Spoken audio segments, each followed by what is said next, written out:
नमस्कार दोस्तों, SSC virus में आपका स्वागत है। आज हम all mock tough question series का चौथा वीडियो लेकर आपके सामने हाजिर हुए हैं। ध्यान दें, इस सप्ताह पंडित का मॉक नहीं आया है क्योंकि फेस्टिवल का सीजन चल रहा था, तो हम ओलिव बोर्ड और आरबीई का सॉल्यूशन करने वाले हैं। तो चलिए शुरुआत करते हैं डिस्कशन की। पहला question, X and Y natural number है, तो एक्स माइनस वाई का पॉसिबल वैल्यू क्या होगा अगर 35x प्लस 42y 161 से डिविजिबल है। अगर 161 से डिविजिबल है मतलब 35x प्लस 42y जो आ रहा है, ये वैल्यू क्या होना चाहिए, 161 का मल्टीपल होना चाहिए। अभी सभी जगह 7 से कट रहा है, तो 7 से कटेगा तो 7 पचे 35, तो 5x है, 7 छक 42, 6y इक्वल टू 7 दूना 14, 2 16, 7 21 23 ये आ रहा है। तो हम देखेंगे एक्स एंड वाई का कौन सा पेयर है जो 23 के मल्टीपल में लेफ्ट हैंड साइड के आंसर को ला रहा है। अगर आप ध्यान से देखोगे तो अगर हम एक्स का वैल्यू 1 एंड वाई का वैल्यू 3 पुट करेंगे तो ये वैल्यू कितना आ रहा है, 5 प्लस 18, 18 प्लस 5 23, और 23 जो है 23 का मल्टीपल है। इसका मतलब x equal to 1 and y equal to 3 एक पॉसिबल सोल्यूशन है। x माइनस वाई यहाँ से आप करेंगे तो कितना आ जाएगा, x माइनस वाई का वैल्यू आ जाएगा आपका -2। क्वेश्चन का जो सही आंसर आएगा वो कितना आ जाएगा, -2, जो कि है ऑप्शन नंबर सी।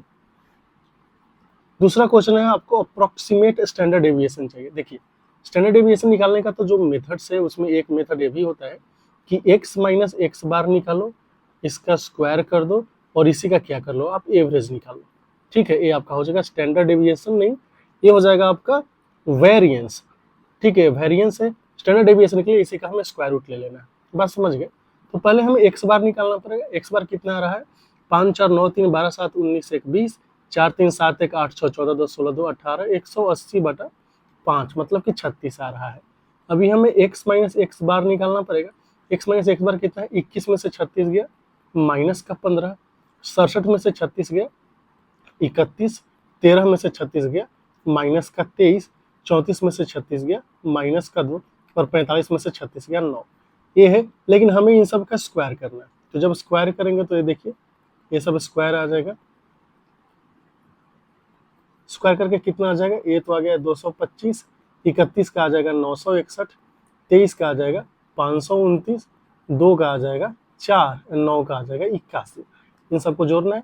4 1 5, 1 6 5 11 9 20, 8 2 10, 6 16 2 18 2 20, और 5 2 7 9 16 2 18, 1800 आ गया है। तो जो वेरिएंस आ रहा है कितना आ गया, 1800 को आप भाग दे देंगे 5 से तो ये आ जाएगा 360, 360 आ गया है। तो सिग्मा का अप्रोक्सीमेट वैल्यू कितना आ जाएगा, 19, क्योंकि 360 के आसपास एक 361 है जो परफेक्ट स्क्वायर है, उसका स्क्वायर रूट कितना आ जाएगा आपका, अप्रोक्सीमेटली 19 आ रहा है। तो सही आंसर ऑप्शन नंबर बी।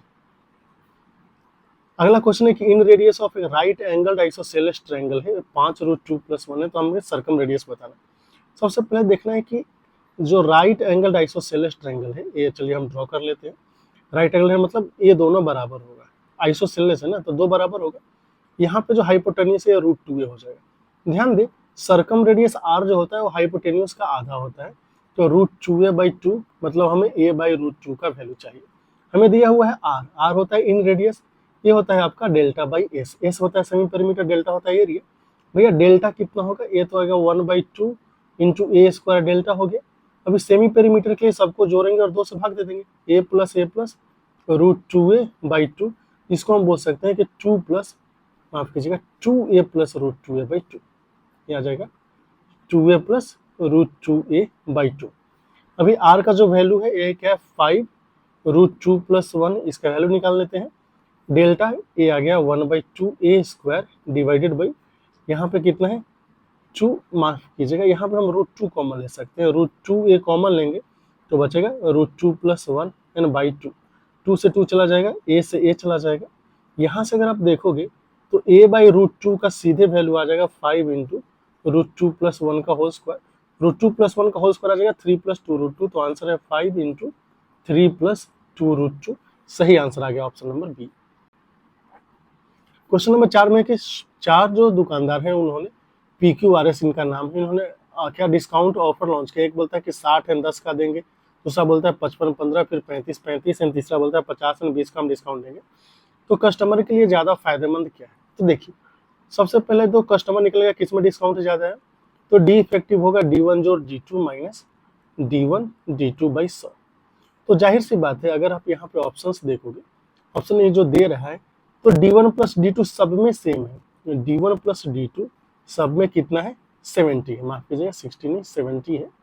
तो हमें देखना होगा कि D1 D2 का जो प्रोडक्ट है एक कम किस में है। तो देखो D1 एंड D2 जितना दूर दूर रहेगा ना उतना क्या होगा, इसका प्रोडक्ट कम होगा। जैसे अगर दोनों का सम है, आपका सम कांस्टेंट है, तो D1 D2 जो होना है ना ये क्या होना है, दूर रहने से प्रोडक्ट कम होगा, प्रोडक्ट कम होगा। तो देखो सबसे ज्यादा दूर कौन सा है, बोले कि 60 एंड 10 जो है सबसे ज्यादा दूर, तो यही सबसे फायदेमंद हो गया, मतलब P वाला जो है वो सबसे फायदेमंद। आप चेक कर सकते हो, जैसे देखिए 60 इंटू 10 जो है ये दूर दूर था, सम कितना है 70, इसका प्रोडक्ट आ रहा है 600। दूसरा कितना था आपका 55 इंटू 15, ये कितना आएगा 15 पच्चीस 75, अपना 75 एंड 7 कितना हो गया 82 आ गया। फिर 35 एंड 35 आ गया, तो 35 35 कितना हो जाएगा, ये तो आ जाएगा आपका 1225, देखो कितना ज्यादा आ रहा है। फिर आपका था 50 एंड 20, तो 50 एंड 20 कितना आ गया 1000। तो जो सबसे दूर था उसी का प्रोडक्ट सबसे कम आया, यही हम आपको उतने देर से बता रहे हैं। आगे चलिए, क्वेश्चन नंबर 5 में कि 2 टावर है, वो रोड के ऑपोजिट है और दोनों पे बंदर बैठे हुए हैं, वाह। और टावर के बीच की दूरी, जो बेस के बीच की दूरी है 800 मीटर है, बीच में ब्रेड है, रोड के बीच में कहीं पर रखा हुआ है। Angle of depression from monkeys eye वो है 1 से 45 है, 1 से कितना है 60 है। तो जिस मंकी का एंगल ऑफ डिप्रेशन 45 है ना, उसका ऊंचाई है 400 मीटर। तो हमें बताना है कि दूसरे टावर की ऊंचाई क्या होगी। इतना कहानी बनाया और क्वेश्चन में कुछ दम है नहीं, ठीक है। चलो तो ऐसे कर लिया हमने, एक का कितना है 45 डिग्री है, तो अगर 45 डिग्री है यहाँ पे मान लेते हैं ब्रेड है, ये एंगल कितना है 45 डिग्री। ध्यान दें एंगल ऑफ डिप्रेशन का मतलब है कि ये वाला एंगल, लेकिन दोनों पैरेलल है तो बात तो सेम ही हो जाएगी। अभी यहाँ पे हमें ये समझ में आया कि अगर ये 400 मीटर है तो 45 डिग्री होने के कारण इधर भी 400 मीटर हो जाएगा। पूरा कितना था 800 मीटर, तो बाकी कितना बचा, ये भी 400 मीटर बचा है। अब जो दूसरा एंगल ऑफ डिप्रेशन था वो कितना था 60 डिग्री, तो यहाँ से एंगल ऑफ एलिवेशन भी कितना हो जाएगा ब्रेड से 60 डिग्री। अगर ये 60 है या 90 है तो ये वाला वैल्यू कितना होना चाहिए 400√3 मीटर। क्वेश्चन का सही आंसर आएगा ऑप्शन नंबर किधर है 400/3√3 नहीं होगा, कहीं 400√3 हो जाएगा। तो कोई एक ऑप्शन 400√3 ले लेते हैं, जैसे मान लीजिए ऑप्शन सी ले लेते हैं 400√3 एंड ऑप्शन डी को 400 कर देते हैं, तो सही आंसर आ जाएगा आपका ऑप्शन नंबर सी।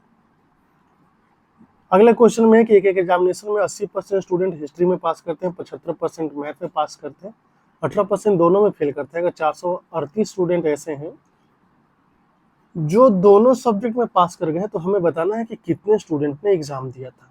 एक बात बताइए, मैं हिस्ट्री में पास किए हैं 80%, तो हिस्ट्री में एच डैश का मतलब फेल कितने होंगे 20%। मैथ में पास किए हैं कितने 75%, तो एम डैश का मतलब है मैथ में फेल कितने करेंगे 25%, और दोनों में फेल करने वाले दिया हुआ है 18%। तो अगर हम ये निकालें कि नंबर मैथ में फेल यूनियन हिस्ट्री में फेल, मतलब या तो मैथ या तो हिस्ट्री, दोनों में से कम एक में फेल वाले कितने हो जाएंगे। तो आपको करना है कि एच में जो फेल हुआ वो लिख लो, एम में जो फेल हुआ वो लिख लो, और माइनस कर दो जो दोनों में फेल हुआ है। बोले कि ये भी सही है, तो यहाँ से अगर आप देखोगे तो 20 आ जाएगा, ये आ जाएगा 25, इसमें से हम 18 माइनस कर लेंगे तो कितना आ जाएगा 27%। 27% ऐसे स्टूडेंट है जो कम से कम एक में फेल किए हैं। तो पास इन बोथ सब्जेक्ट, जो दोनों सब्जेक्ट में पास किए हैं वो कितना होगा, कम से कम एक में फेल करने वाला 27% है, तो 100 में से 27 को माइनस कर देंगे, कितना आ जाएगा 73%। और इसी 73% की कोई वैल्यू दी है क्वेश्चन में 438, 1% का वैल्यू कितना हो गया 6, तो 100% हो जाएगा 600, जो कि है option number A. Question number 7 में दिया a प्लस बी का वैल्यू 45 है, तो ये वैल्यू कितना हो जाएगा, इसका आंसर आ जाएगा 2। देखिए एक ऑप्शन है कि आप a का वैल्यू जैसे 90 लिख लो, b का वैल्यू कितना लिख लो -45। जब हम ऐसे करेंगे तो cot 90 कितना होता है, cot 90 हो जाएगा 0। तो पहला जो ब्रैकेट है ये आ जाएगा 0 - 1, एक मिनट थोड़ा सा ब्रैकेट अच्छा लिख लेते हैं, 0 - 1। दूसरा cot -45, cot -45 तो -1 होता है, तो -1 -1 यहाँ से दिख रहा है -1 इंटू -2 मिलकर क्या आ जाएगा 2। तो ये आप ध्यान में रख सकते हैं, उम्मीद करते हैं इसमें कोई दिक्कत आपको नहीं होगी। ठीक है, आगे चलिए। तो इसको सॉल्व करने का जो दूसरा तरीका हो आपका फॉर्मूला का यूज करके, जैसे हम देखें तो cot of a plus B का जो फॉर्मूला होता है, हालांकि ये याद करने की जरूरत नहीं है, हमें याद है ये बात कुछ और है, लेकिन आपको जरूरत नहीं है। कॉट ए कॉट बी -1 होता है, नीचे आ जाएगा आपका cot B plus cot A. तो cot B plus cot A, यहाँ से कॉट ए प्लस बी कितना है 45 डिग्री, कॉट 45 1 हो जाता है। तो आप देख पाओगे कि इधर आ जाएगा कॉट बी जोड़ cot A equal to cot A cot B -1। -1 को इधर लेके आएंगे और एक और ऐड कर देंगे, तो कितना आ जाएगा आपका, इधर आ जाएगा 2 और उधर वैल्यू कितना आ जाएगा cot A cot B minus cot B, एक आ जाएगा माइनस कॉट ए +1, और इसको सिंप्लीफाई करेंगे तो आपको मिलेगा cot A -1 into cot B -1, value कितना है 2। ठीक है, एक तरीका ये है, आप याद रख सकते हो, नहीं तो जो हम वैल्यू पुटिंग बताए उससे भी कर सकते हैं। क्वेश्चन नंबर 8 देखेंगे। ए एंड बी दो इवेंट है, पी ए दिया है, पी बी दिया है, ए इंटरसेक्शन बी दिया है, हमें odds in the favour of P चाहिए। ठीक है, आइए देखिए, odds in the favour of neither A nor be चाहिए। कोई बात नहीं, नीदर ए नॉर बी का मतलब होगा कि पी ए भी नहीं चाहिए एंड बी भी नहीं चाहिए। ए है नीदर ए नॉर बी, लेकिन हमें प्रोबेबिलिटी नहीं चाहिए, हमें इसके फेवर में चाहिए। ठीक है, odds in favour. Odds in favour निकालने का जो तरीका है वो कैसे होता है हम बताते हैं। अगर आपको चाहिए odds in favour, odds in favour, इसका मतलब होता है कि हमें फेवरेबल को ऊपर लिखना है एंड अनफेवरेबल को नीचे लिखना है। ठीक है, ए है लॉजिक।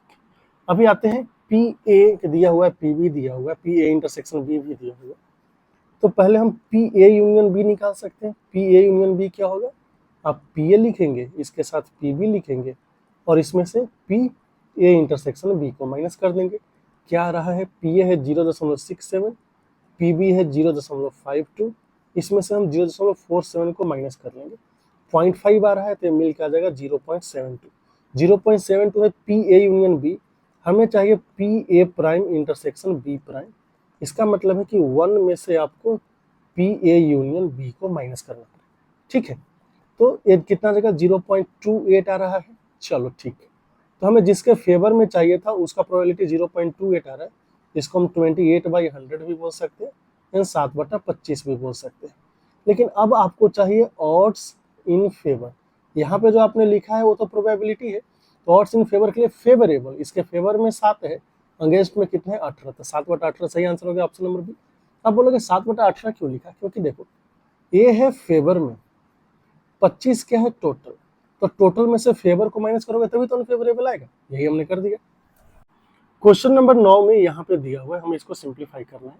तो सबसे पहले देखोगे तो 9 है, 11 है, 13 है, ऐसे कर करके है, 9 है, 11 है, 13 है, ऐसे करके लास्ट में गया है 51।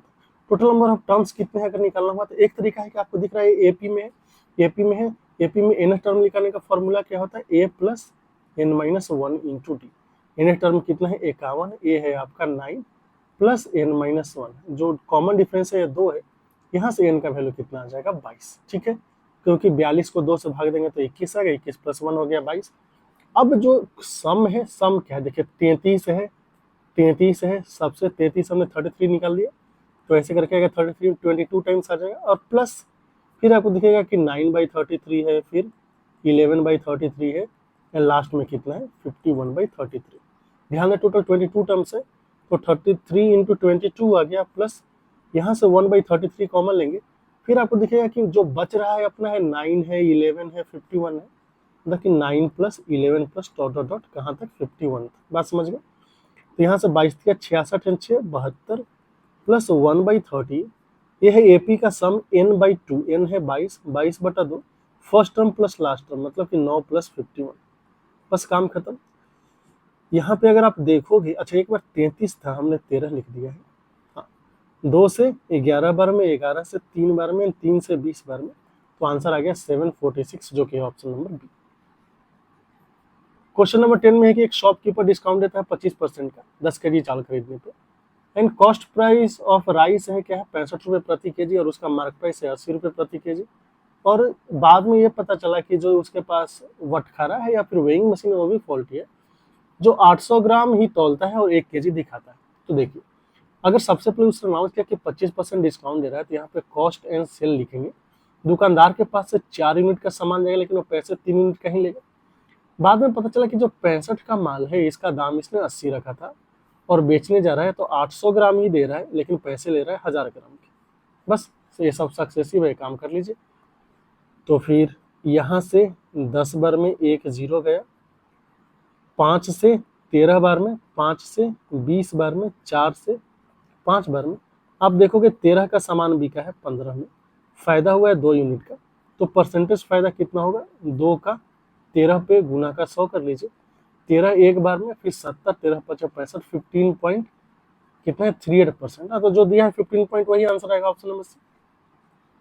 क्वेश्चन नंबर 11 देखिए, ये दिया हुआ है, हमें वैल्यू निकालना है। तो सबसे पहले ये जो तीनों इक्वल टू दिया है ना, 3 का पावर x, 4 का पावर y इक्वल टू 12 का पावर माइनस z, इसको कुछ अज्यूम कर लीजिए ये स्टैंडर्ड प्रैक्टिस है, ऐसे हम कर लेते हैं।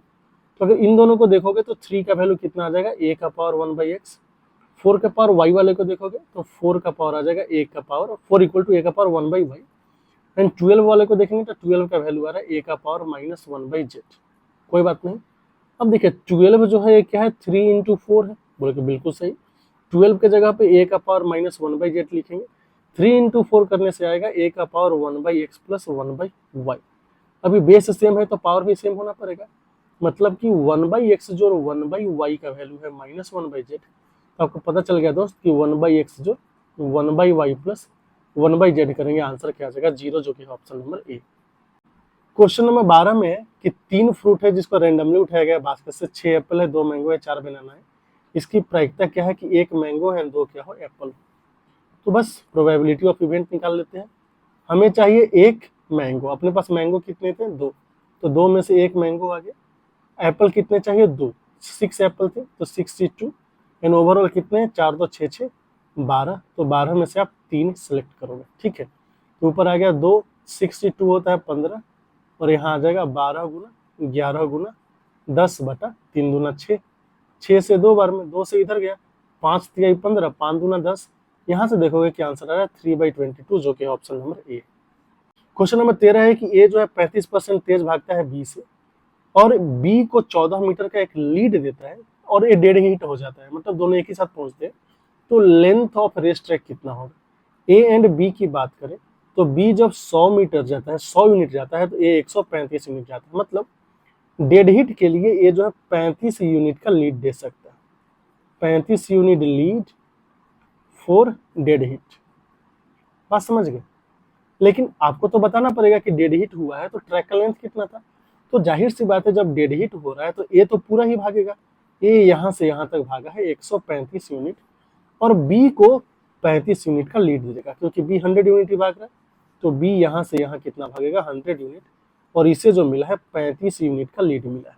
बात समझ गए? लेकिन जैसा कि क्वेश्चन में दिया है कि जो 35 यूनिट है ना दोस्त, किसके बराबर है?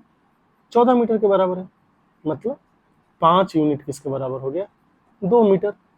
पूरा रेस ऑफ ट्रैक जो है, लेंथ ऑफ ट्रैक है 135 यूनिट, मतलब 27 से गुना किया, ये हो जाएगा 54 मीटर। 54 मीटर मतलब सही आंसर है ऑप्शन नंबर बी। ठीक है, आगे चलो। ये क्वेश्चन नंबर 14, और यहाँ से आरबीई का स्टार्ट हो गया। इसमें बोला है cos 135 plus x and cos 135 minus x. सबसे पहले आपको ये पता होना चाहिए कि cos ए प्लस बी का फॉर्मूला क्या होता है। ये होता है cos ए cos बी माइनस साइन ए साइन बी। बात समझ गए? और यही हम आपसे पूछे कि साइन, अच्छा, cos ए माइनस बी का फॉर्मूला कितना होता है। cos ए माइनस बी, ए आपका आ जाता है cos ए cos बी, यहाँ माइनस है तो इधर प्लस आ जाता है, प्लस साइन ए साइन बी। यहाँ तक कोई दिक्कत नहीं। तो जो वैल्यू दिया हुआ है उसमें क्या है कि cos ए प्लस बी है, और माइनस का cos ए माइनस बी है। तो ऊपर में से जब नीचे को माइनस करोगे तो -2 टाइम्स साइन ए साइन बी आएगा। बोले कि बात तो सही है। अभी यहाँ पे देखिए, ए के प्लेस पे 135 है, बी के प्लेस पे x है, तो वैल्यू आएगा -2 साइन 135 डिग्री, फिर साइन x 135 साइन 135 डिग्री कितना होता है? ये होता है 1/√2। ध्यान दे, तो यहाँ से कितना आ जाएगा? -√2 साइन x, क्योंकि 1/√2 और √2 तो मल्टीप्लाइड भी है, तो ऊपर बचेगा √2। तो सही आंसर कितना रहा है? Option number A. अगले क्वेश्चन में कि एक बोट 6 किलोमीटर जाता है from port towards east and then 60 degree left लेते हैं, फिर वहां से 8 किलोमीटर। तो आइए क्वेश्चन को देख लेते हैं कैसे करना है। सबसे पहले हम डायग्राम बना लेते हैं, डायग्राम से आपको बहुत आइडिया मिल जाएगा। हाँ, तो ये है पोर्ट, यहाँ पे ईस्ट हो गया, वेस्ट, नॉर्थ, साउथ। ईस्ट की तरफ पहले कितना गया है 6 किलोमीटर, तो यहाँ तक 6 यूनिट आ गया। फिर 60 डिग्री टर्न लिया, 60 डिग्री लेफ्ट की तरफ टर्न लिया है तो यहाँ पे हो गया, और इसमें यह 8 किलोमीटर तक गया है।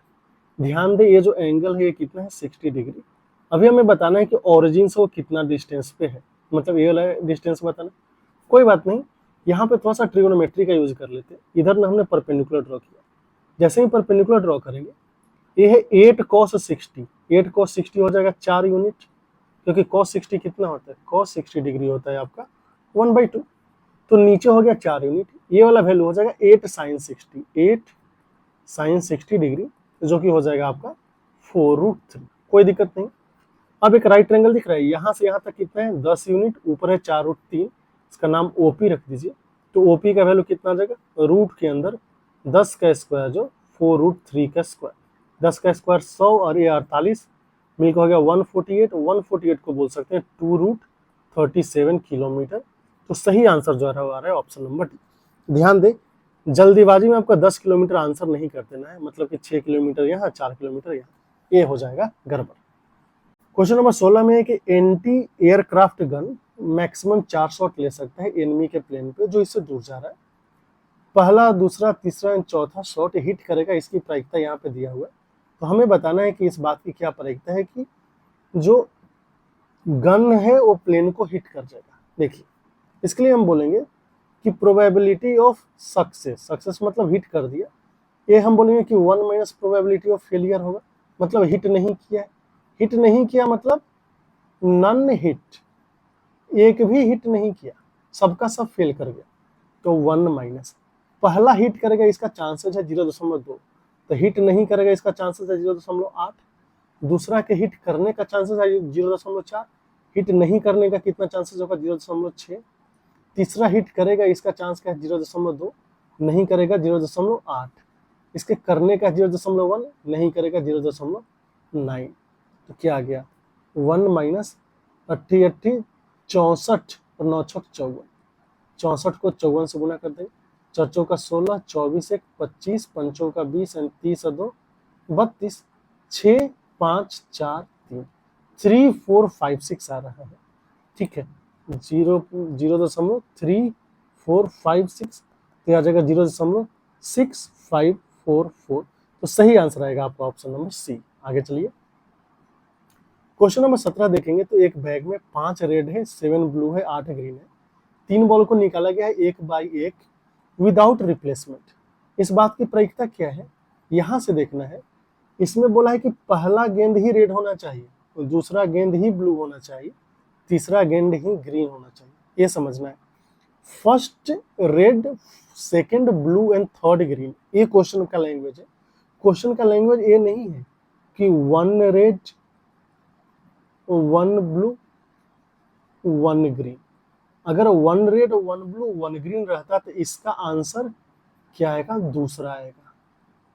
यहाँ पे first red, second blue and third green बोला है, इसका आंसर दूसरा आएगा। ये बात आप ध्यान से देखिएगा।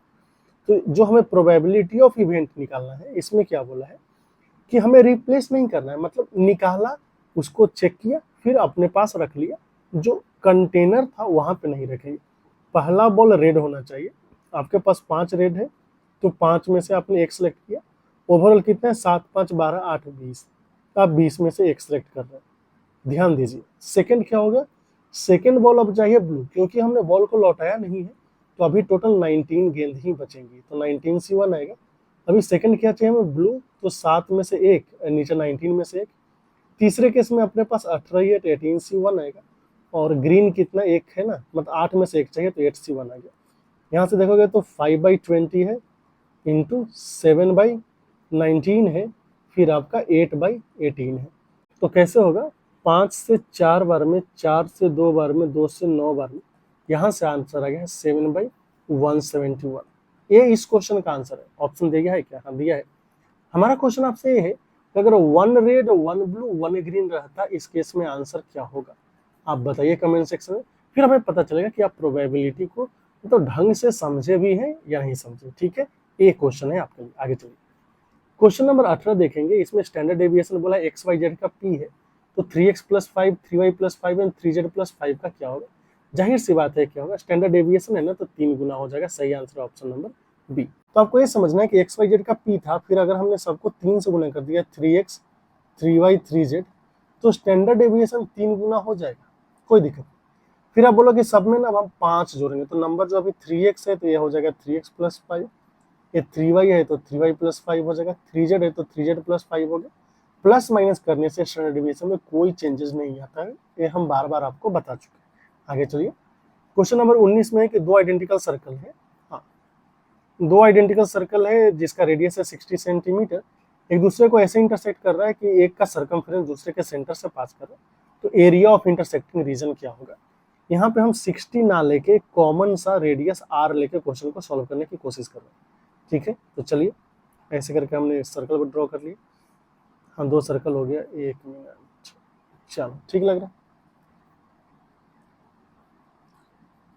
अभी आपको ये ध्यान से देखना है कि एक दूसरे के सेंटर से पास कर रहा है, मतलब ए सेंटर एंड ए सेंटर होगा। हमें जो ये बीच वाला रीजन दिख रहा है ना, ए वाला पार्ट, इसका हमें एरिया चाहिए। तो देखो हम कैसे करेंगे, पहले हम इसको ऐसे ड्रॉ कर लेते हैं, बोलेंगे ठीक है। अब ध्यान से देखते रहना आप, ए क्या है, बोलेंगे कि रेडियस है, ये वाला क्या है, रेडियस है, दोनों रेडियस ही है, बोलेंगे चलो ठीक है, ए आर हो गया, ए आर हो गया। अभी जो हम आपको बता रहे हैं वो ध्यान से देखिएगा, यहाँ से यहाँ तक का डिस्टेंस भी रेडियस ही होगा, फिर ये वाला पार्ट भी रेडियस ही होता। बोले कि बात तो सही बोल रहे हो, लेकिन इतना बताने की जरूरत क्या है। हम इसलिए बता रहे हैं दोस्त, ताकि आपको पता चले कि ए भी रेडियस है, तो ये जो एंगल है 60 डिग्री हो जाएगा। मतलब ये जो पूरा का पूरा एंगल है कितना है, 120 डिग्री। अब बात समझ में आ गई, ये 120 डिग्री हो गया।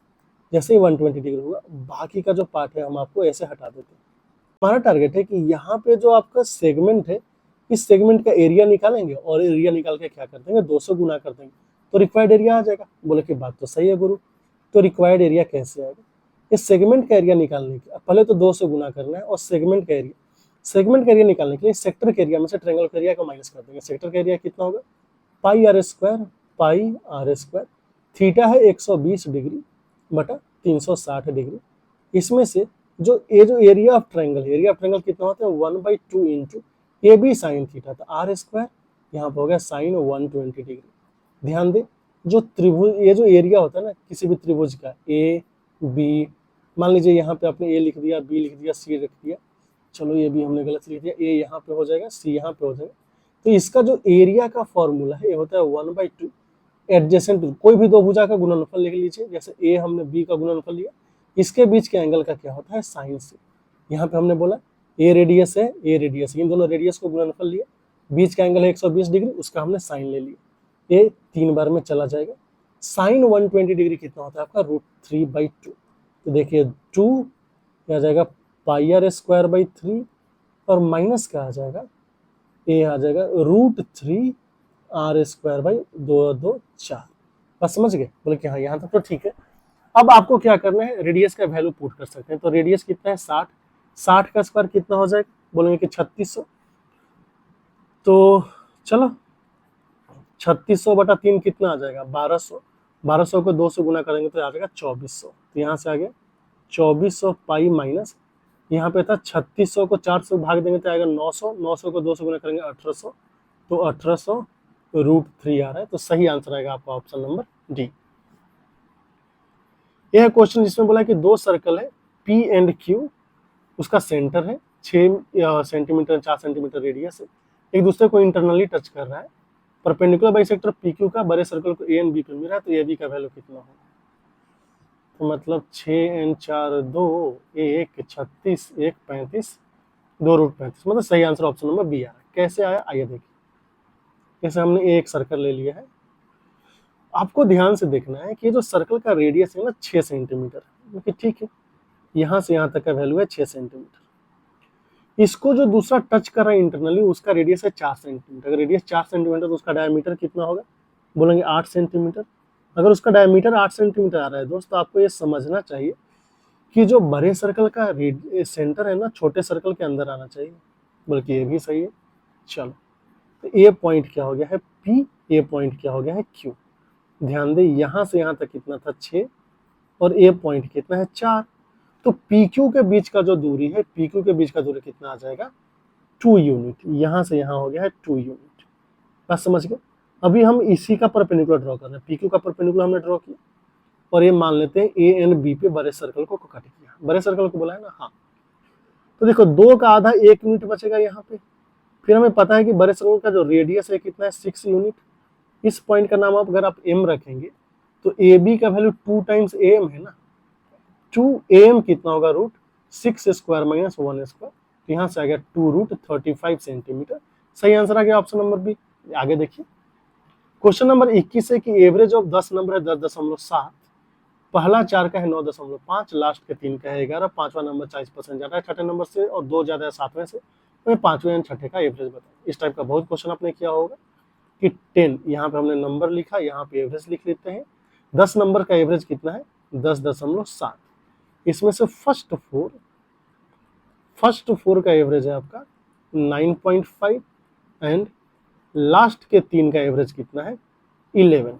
इनके कारण हम डेविएशन निकाल लेते हैं। तो जो पहला 4 है इसके कारण डेविएशन कितने का आ रहा है -1.2 का। तो आ जाएगा -4 गुना 1.2। ठीक है। और इसके कारण आ रहा है 0.3 का प्लस में। तो +3 इंटू 0.3 तो 0.9 आ गया। यहाँ पे -4.8 प्लस 0.9 मतलब -3.9। तो डेविएशन है निगेटिव में -3.9। अभी जो बाकी बचा था क्या बचा था फिफ्थ, यहाँ पे है सिक्स्थ एंड ये है आपका सेवंथ। पांचवा छठा से 40% ज्यादा है, मतलब यह 5 है तो यह 7 है। फिर यहाँ पे बोला है 2 ज्यादा है सातवें नंबर से, मतलब x एंड x लगा देते हैं। ये जो पांचवा नंबर है सातवें नंबर से जो ज्यादा है तो सातवां नंबर 7x - 2 आएगा। तभी इसको जोड़ेंगे तो सम कितना आएगा इन तीनों का 7 5 12 7 19, 19x - 2 आ रहा है। एक्चुअली में सम कितना आना चाहिए था, अगर इधर डेविएशन नहीं आता कुछ भी तो सम आता 10.7 गुना 3 मतलब 30 और 21 ना, तो 32.1 सम आता। यहाँ तक कोई दिक्कत नहीं। लेकिन बाकी के लोगों के कारण डेविएशन -3.9 है, तो ये लोग प्लस का 3.9 डेविएशन लेके आएगा। कोई दिक्कत नहीं यहाँ तक बोले की बात। ठीक, चलो कोई बात नहीं, ये तो कुछ माइनस नहीं है, ऐसे ही लिख दिया। हाँ, इधर से आप देखोगे तो 19x का वैल्यू कितना आ गया 32, 3 35 1 36 एंड 2 38 आ गया है। मतलब कि x का वैल्यू आ रहा है 2। x का वैल्यू 2 है तो आपको जो इन दोनों का एवरेज चाहिए था, एवरेज कितना आ जाएगा 12/2 6x, तो 6 दूना 12। 12 इस क्वेश्चन का सही आंसर है जो होगा option number C. Question number 22 देखेंगे। अच्छा, इसको सॉल्व करना है, चलिए ठीक है। तो हम इसको ना रैशनलाइज कर लेते हैं। अगर रैशनलाइज करेंगे तो कितना आएगा 2√10 आ रहा है। फिर √5 प्लस √2 प्लस √7 से हम ऊपर नीचे गुना करेंगे। √5 प्लस √2 प्लस √7 से करेंगे, नीचे आ जाएगा। नीचे क्या आएगा देखिए, √5 प्लस √2 माइनस √7 है। फिर इसके साथ जो मल्टीप्लाई किया आपने √5 प्लस √2 प्लस √7 मल्टीप्लाई किया, a minus B A plus B, A square minus B square. तो ये आएगा √5 प्लस √2 के होल स्क्वायर में से √7 के स्क्वायर को माइनस करेंगे तो 5 प्लस 2 प्लस 2√10 माइनस 7, 7 7 चला जाएगा तो 2√10 आएगा। डिनोमिनेटर में 2√10 आ रहा है, कोई दिक्कत नहीं। यहाँ पे माइनस है, एक मिनट, माइनस। फिर देखिए √5 प्लस 2 से ऊपर नीचे, √5 माइनस 2 से ऊपर नीचे गुना करेंगे तो ये √5 माइनस 2 का स्क्वायर आ जाएगा। नीचे कितना आएगा, नीचे आएगा √5 प्लस 2, 2 है, ध्यान से देखेंगे 2 एंड एक और है आपका √5 माइनस 2। ए प्लस बी इंटू ए माइनस बी कितना होगा ए स्क्वायर, मतलब 5 माइनस 4, यहाँ से वैल्यू आ रहा है 1 तो डिनोमिनेटर में 1 आ गया। उसके साथ माइनस है 3। अच्छा, क्वेश्चन में थोड़ा गड़बड़ी दे दिया है, √7 माइनस 2 होना चाहिए था, रूट के अंदर 7 माइनस 2 नहीं होना चाहिए था। तो ऊपर नीचे हम √7 प्लस 2 से गुना कर लेंगे तो नीचे कितना आ जाएगा √7 प्लस 2, माफ कीजिएगा, तो नीचे कितना आएगा यहाँ से देख लो। √7 माइनस 2 को अगर √7 प्लस 2 से गुना करेंगे कितना आएगा 7 माइनस 4 मतलब कि 3 आ रहा है ना। तो ये कैलकुलेशन इधर आ गया, 2√10 चला जाएगा। ये दिख रहा है आपको √5 प्लस √2 प्लस √7 माइनस यहाँ से आ जाएगा √5 माइनस 2 जो है पॉजिटिव नंबर है, ये √5 माइनस 2 आ जाएगा। और ये √7 प्लस 2 √7 माइनस 2 है तो 3 के बराबर आ रहा है तो ऊपर नीचे कैंसिल हो जाएगा। और माइनस √7 + 2 बच जाएगा। देखिए √5 प्लस √2 प्लस √7 माइनस √5 + 2 माइनस √7 - 2। अभी क्या क्या कैंसिल होगा, √5 से √5 कैंसिल हो रहा है, एक मिनट, हाँ √5 से √5 कैंसिल हो रहा है, √7 से √7, 2 से 2, तो जो आंसर निकल के आ रहा है कह रहा है √2, जो कि ऑप्शन नंबर सी। तो यहाँ पे ये सिंप्लीफाई करके आंसर आ गया, तो थोड़ा मेहनत तो इसमें है। आगे चलिए, अगला है कि इलेक्शन दो कैंडिडेट के बीच हुआ है, 15% लोगों ने वोट नहीं दिए, 100 वोट जो है वो इनवैलिड हो गए। तो वैलिड वोट कितने होंगे? चूंकि 15% वोट नहीं दिया है, तो 85% लोगों ने वोट दिए, उसमें से 100 इनवैलिड हो गया, तो -100 हमने कर दिया, ये हो गया वैलिड। ध्यान दें, एक है आपका विनर, एक है लूजर। विनर को मिला है 45% टोटल वोट का, तो टोटल तो 100% था। टोटल कितना है? टोटल तो 100% है। 100% का 45%, तो विनर को मिला है 45%। लूजर को कितना मिलेगा? ध्यान दो, विनर एंड लूजर मिला के होना चाहिए वैलिड वोट, क्योंकि कोई भी काउंट में वैलिड से ज्यादा हो ही नहीं सकता। तो लूजर को क्या मिलेगा? बोले कि वैलिड में से जो विनर को आप माइनस करोगे ना, यहाँ पे जो वोट बचेगा यही लूजर को मिलेगा। तो देख लीजिए कितना आ रहा है आपका, यहाँ से आ रहा है 40% और -100, ये लूजर को मिल गया। अभी विनर कितना से जीतेगा? इन दोनों का डिफरेंस कितना आ रहा है दोस्त? ये आ रहा है 5% प्लस 100। इसी का वैल्यू क्वेश्चन में दिया होगा कितना, 400 वोटों से जीता है। तो 5% का वैल्यू कितना आ गया? 300। आपको चाहिए कितना? 100%। हमें चाहिए टोटल नंबर ऑफ वोट, तो 20 से गुना कर देंगे तो कितना जाएगा? 6000।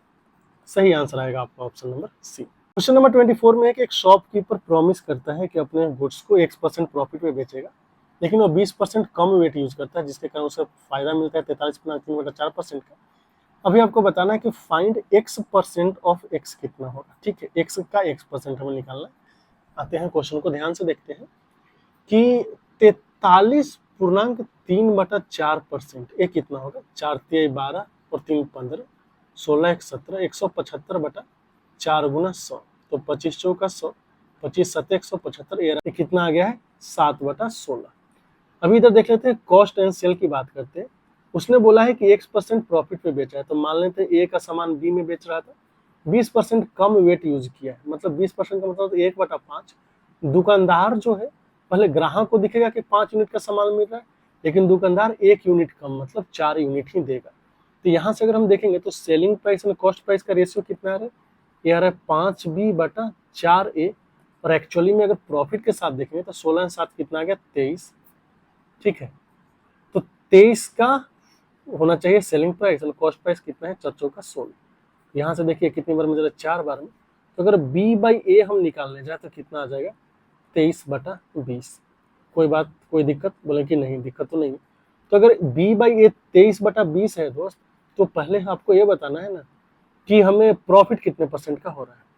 तो जो प्रॉफिट परसेंट है, प्रॉफिट परसेंट, या जो प्रॉफिट परसेंट कितना था? X% है ना, तो X का वैल्यू कितना आ जाएगा? अगर हम देखेंगे तो 3 यूनिट का फायदा हो रहा था 20 पे, तो गुना का 100 करेंगे तो 15% आ जाएगा। ठीक है, तो X का वैल्यू आ गया 15, लेकिन क्वेश्चन में क्या X का वैल्यू चाहिए? बोलेंगे कि नहीं। क्वेश्चन में बोला है कि X% of X, X% of X का मतलब हो गया कि X²/100 चाहिए, तो यहाँ से आएगा आंसर 2.25। सही आंसर आएगा आपका option number C. Question number 25 में है कि एक रवि आर्टिकल को, अच्छा ध्यान दीजिए, यहाँ पे क्वेश्चन में मिसिंग है, इधर दिया हुआ था, हाँ क्वेश्चन में थोड़ा मिसिंग है। यहाँ पे दिया है आर्टिकल 4 1260 में बेचा, फिर बोलता है सेल्स इट्स 4, यहाँ पे कितना है आपका? 1470, इधर मिस हो गया। क्वेश्चन में बोला है कि जब 1260 में बेच रहा है तो रवि को उतना ही लॉस हो रहा है जितना 12% प्रॉफिट में बेचने पे फायदा होता है। एक बात बताइए, यहाँ पे कहीं कॉस्ट प्राइस होगा? अगर 12% प्रॉफिट में बेच रहे हैं, इसका मतलब क्या हुआ कि जो परसेंट प्रॉफिट का एक्चुअल वैल्यू निकालेंगे तो कॉस्ट प्राइस का ही वैल्यू निकालते हैं। बोले कि बात भी ठीक है, कॉस्ट प्राइस का ही 12% निकाल रहे हैं ना। तो यहाँ से अगर मान लीजिए X यूनिट ज्यादा हो रहा है, अभी बोल रहा है यही X यूनिट इसको क्या हो रहा है? नुकसान हो रहा है। ठीक है, तो यही X यूनिट नुकसान हो रहा है, तो लॉस का परसेंटेज भी होगा 12% ही होना चाहिए। ये एक्चुअल सेलिंग प्राइस है, सेलिंग प्राइस 1। बोले कि बात भी सही है। तो 12% लॉस का मतलब होता है कि 88% पे बेच रहा है, और 88% का वैल्यू कितना है? 1260। अगर 1470 में बेचेगा तो उसे फायदा कितना का होगा। तो 1470 का मान कितना हो जाएगा, देखिए 1260 का वैल्यू है 88, यहाँ से पता चला कि 88 बटा 1260 गुना 1470 आएगा, गया गया 21 सत्ते 21 छक्का 2 तिहाई 2 से 44 ना, 44, तो 44/7 आएगा, 7 चौक 28, 28 और 2 30/3, 102.67% आ रहा है। तो 1470 का वैल्यू 102.66%, तो यहाँ पर जो प्रॉफिट होगा दोस्त, प्रॉफिट कितने का होगा, ये आएगा 2.67% का। सही आंसर आएगा आपका ऑप्शन नंबर बी। आगे चलिए 26 में कि ए एंड बी दो पाइप है जो 10 एंड 40 घंटे में भर सकते हैं, सी एक आउटलेट पाइप है। तीनों पाइप को अगर खोला जाए तो 80 मिनट ज्यादा लगता है पाइप को भरने में, जो ए एंड बी मिलकर टाइम लेता है उससे 80 मिनट ज्यादा। अगर ए एंड बी को 7 घंटे के लिए खोल के रखा गया, फिर सी को ओपन किया गया, तो बताना है कि सी कितने देर में टैंक को खाली कर देगा। कोई बात नहीं, यहाँ पे ए है, यहाँ पे बी है, यहाँ पे हम सी लिखेंगे। ए 10 घंटे में भर रहा है, बी आपका 40 घंटे में। तो टैंकी का जो कैपेसिटी है, टोटल कैपेसिटी, ये हम ले लेते हैं, इसका एलसीएम कितना आ जाएगा 40। ए का इफिशियंसी 4 है, बी का इफिशियंसी 1 है। तो ए प्लस बी को टाइम कितना लगेगा, टाइम ए प्लस बी को बोला कि 40 मिनट भरना है, 5 के हिसाब से 8 घंटे लगते। क्वेश्चन में बोला है कि जब हम ए प्लस बी माइनस सी करते हैं, यहाँ पे ध्यान देना है कि ए प्लस बी के साथ सी को भी अगर हम क्लब कर दें, ए प्लस बी प्लस सी को कितना टाइम लग रहा था, 8 घंटे से आपका 80 मिनट ज्यादा। तो 80 मिनट ज्यादा का मतलब कितना हुआ, 8 प्लस 80 मतलब 80/7 ना, तो 4/3 ना, तो 24/4 28/3 घंटे लग रहे थे। तो अगर इन तीनों का कंबाइंड एफिशिएंसी देखेंगे तो कितना आ जाएगा, देखिए 40 को आपको 28 से भाग देना है, 3 से गुना करना है ना, तो 4 सत्ते 28, 4 दहा के 40, यहाँ से आ रहा है 30/7 कंबाइंड एफिशिएंसी। तो सी का इफिशियंसी कितना हो जाएगा दोस्त, बोलेंगे कि 4 1 5, 5 में से आप 30/7 को माइनस कर लो, तो 35 में से कितना आ गया 30, तो 5/7 हो गया सी का इफिशियंसी। अब देखिए टाइम कितना लगेगा।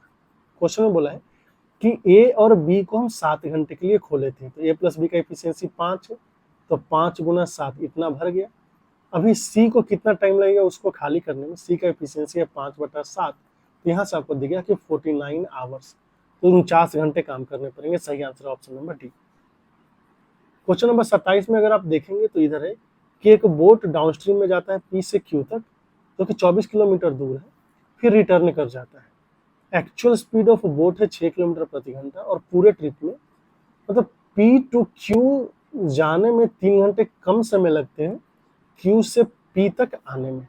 मतलब यहाँ से देख लेते हैं, ए पी है एक क्यू, ये पी है क्यू है, जाहिर सी बात है डाउनस्ट्रीम में जाएगा तो टाइम कम लगेगा, ये 24 किलोमीटर है, तो 24 किलोमीटर गया। नाव का स्पीड दिया हुआ है कि 6 किलोमीटर प्रति घंटे, तो स्पीड इसका था 6 + x। आते समय कितना होगा, यही 24 किलोमीटर है, लेकिन स्पीड हो जाएगा 6 - x, और यहाँ पे था 24/6 + x। ये जो डिफरेंस है क्वेश्चन में 3 घंटे का दिया है। देखिए x का वैल्यू अगर हम 2 रखेंगे तो इसको सेटिस्फाई कर रहा है, क्योंकि 6 - 2 4 हो जाएगा, 24/4 6 है, और यहाँ 24/8 3, 6 - 3 3 हो गया। जैसे ही x का वैल्यू 2 आया, हमें पता चल गया कि स्पीड ऑफ स्ट्रीम कितना है। स्पीड ऑफ स्ट्रीम ये होगा आपका 2 किलोमीटर पर आवर। अभी क्वेश्चन में बोला है कि what should be the actual speed in kilometre of boat to sail from P to Q in 12 hours, in 2 hours. अगर पी टू क्यू 2 घंटे में ही जाना है तो जो है टाइम कितना होगा, 24 किलोमीटर है, और यहाँ पे 2 घंटे में ही जाना है, तो इसका स्पीड कितना होगा। मान लीजिए जो इसका एक्चुअल स्पीड है, मतलब अभी स्पीड चेंज होना है बोट का, ये वाई मान लेते हैं। अभी क्या है पी टू क्यू का मतलब विथ द स्पीड जा रहा है ना, तो y + 2 आ जाएगा।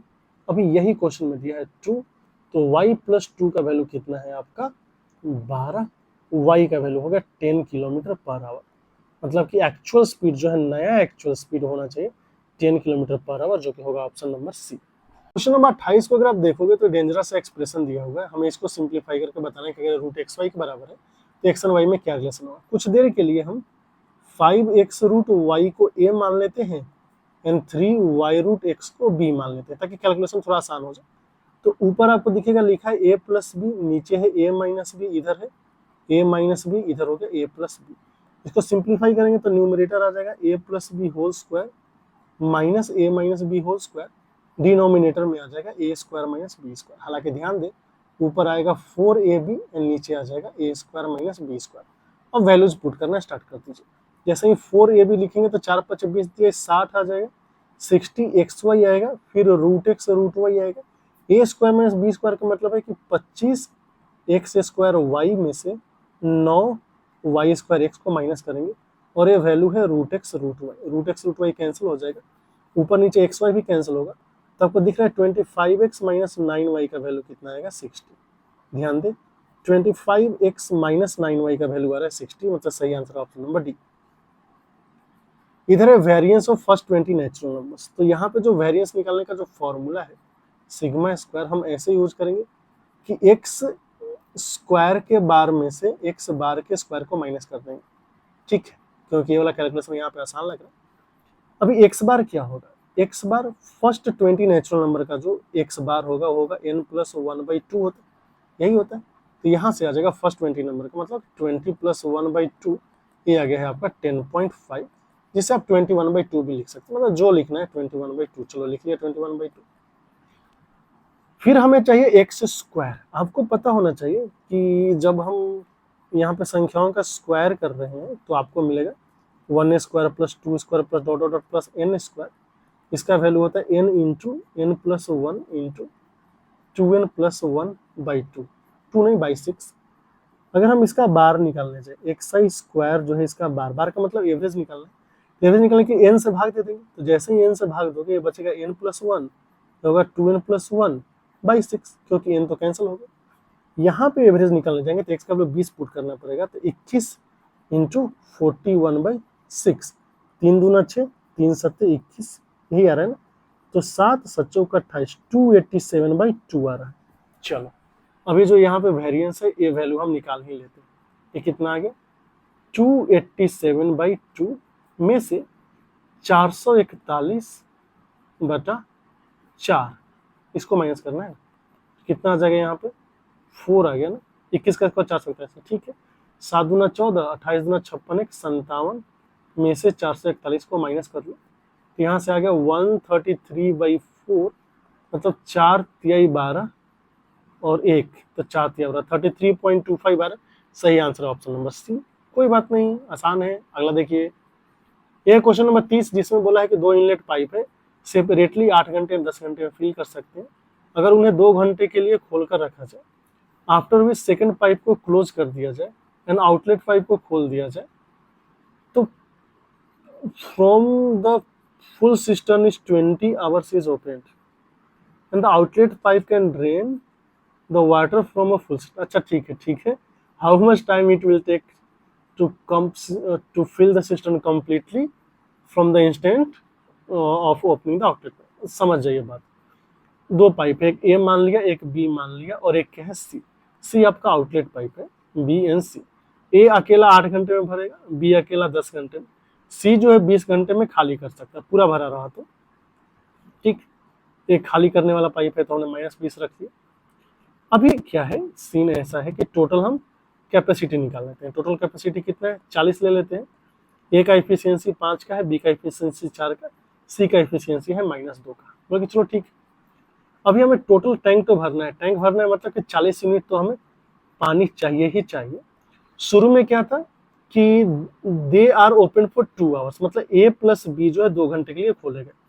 5 4 9, 9 गुना 2 18 का काम हो गया है। इसके बाद सेकेंड पाइप को क्लोज कर दिया गया, मतलब बी को क्लोज कर दिया, बचा क्या ए, मतलब 5 बचा है, 5 में से 2 गया 3, यहाँ पे 5 - 2 आउटलेट पाइप के साथ खोला गया, मान लेते हैं n टाइम लग रहा है, तो 3n का वैल्यू कितना हो जाएगा, 40 में से 18 गया 22 हो जाएगा, तो n का वैल्यू आ जाएगा 7 घंटे और 1/3 घंटे, 1/3 घंटे का मतलब 20 मिनट्स।